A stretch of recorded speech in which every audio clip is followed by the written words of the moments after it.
आज तुम्हारे इंतजार में उन जवानों की। मैंने शायद इसे कबल भी कहा हो अपनी तकरीरों में, फिर मैं आज दोहराता हूँ। एक नौजवान है आज भी।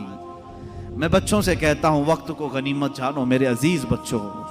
जो अल्लाह ने तुम्हें माँ बाप की दौलत से नवाजा है ये दोबारा नहीं मिलते। एक बार इनका जनाजा निकल जाता है तो दुनिया में अंधेरा छा जाता है। फिर दोबारा बाप की जैसी कोई छत भी नहीं मिलती और माँ के जैसा कोई साया भी नहीं मिलता। ये याद रखना हमेशा। एक नौजवान को मैंने देखा था, वो बड़ा अय्याश तबीयत का था। माँ बेवा है, बहुत पहले ही शौहर का इंतकाल हो गया था। बच्चा सिर्फ 4 साल का था या छोटा सा था। जब से वो घरों के काम कर करके अपने बच्चे को पालती थी। जवान हुआ तो औबाशों की सोहबत में लग गया, बदमाशों की सोहबत में आ गया। माँ को अब इससे बड़ा धचका और क्या लगे। एक दिन आई थी मेरे पास रोते हुए, कहा गजब हो गया, जिंदगी ने पहले ही मेरे से शोहर की जुदाई, और मैंने ऐसे अय्याम काटे कि लोगों के जूठे बर्तन धोए इस उम्मीद पर कि एक बेटा है जवानी में, ये जब पहुंचेगा तो मेरे बुढ़ापे का सहारा होगा। लेकिन मुफ्ती साहब ऐसा हो गया कि मेरा बेटा बदमाशों की सोहबत में चला गया। अब मेरा वो आखिरी सहारा भी खत्म है, मैं किसके पास जाऊंगा। वो गम के मारे इतना रोई थी। मैं जब भी आज याद करता हूं उस खातून को तो मुझे तन्हाई में रोना आता है। मैं जितनी कोशिश हो सकी, मैं कोई बहुत बड़ा मुअस्सिर आदमी नहीं हूं, एक छोटा तालिब इल्म। सोचा कि उस नौजवान बच्चे को बुलाऊं, उसके साथ मैंने थोड़ा वक्त गुजारा, उसे समझाया तेरी माँ की कदर और कीमत क्या है। वो एक बेवा है, एक बेवा है। वो 4 औरतों के साथ बैठने में शर्म करती है। क्या तू अपनी माँ के साथ वक्त नहीं बिताता? दुनिया में तेरे दोस्त होंगे, तुझे दोस्त छोड़ करके जाएं तो तुझे कितनी तकलीफ होती है। तू सोच अपनी माँ को, उसके तो कोई दोस्त नहीं और उसका बेटा भी उसको रात अकेला छोड़कर जाता है। वो रोया मेरे पास, कहा कि हजरत मैं वादा करता हूं अपनी माँ के लिए मैं काम करूंगा। मैंने समझाया। दूसरे दिन कहा मैं नौकरी के लिए तलाश में चलता हूं। मुझे वो बात आज भी याद है। तकरीबन 6-7 साल हो गए होंगे।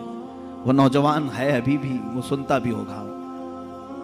उसने कहा अम्मा से मैं कहता हूं मैं नौकरी करता हूं। माँ उस दिन बड़ी खुश हुई, कहा हजरत आपने मेरे बच्चे को सीधे रास्ते पर लाने में बड़ी मेरी मदद की है। बस जिंदगी की एक ही ख्वाहिश रह गई है कि मैं अपने बेटे की कमाई खा लूं। मेरा बेटा कमा करके लाया हो, मैं वो खा लूं। जिंदगी पर लोगों के जूठे बर्तन धो धो करके बच्चे को पाला है, एक बार मेरा बेटा खिलाए मुझे। वो इस आस में रही। वो बेंगलुरु या कहीं किसी इलाके में नौकरी पर गया।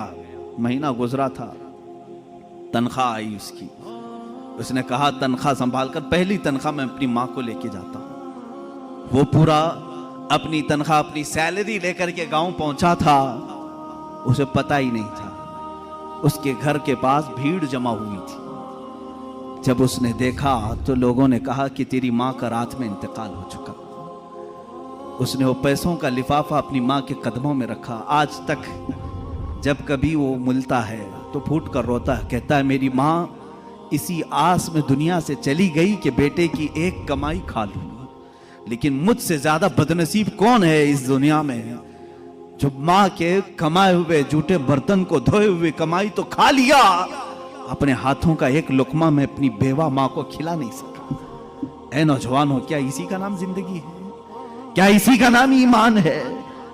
तुम्हारे अखलाक तो वो होने चाहिए कि तुम बाहर जाओ तो तुम्हारे माँ बाप तुम्हारे अखलाक पर फख्र करें।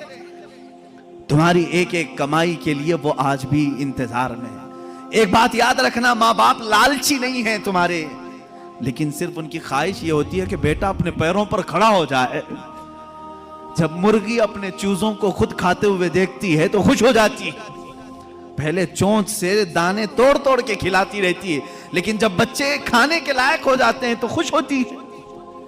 क्या तुम्हारे माँ बाप को इतनी भी खुशी नहीं देना चाहते हो आज?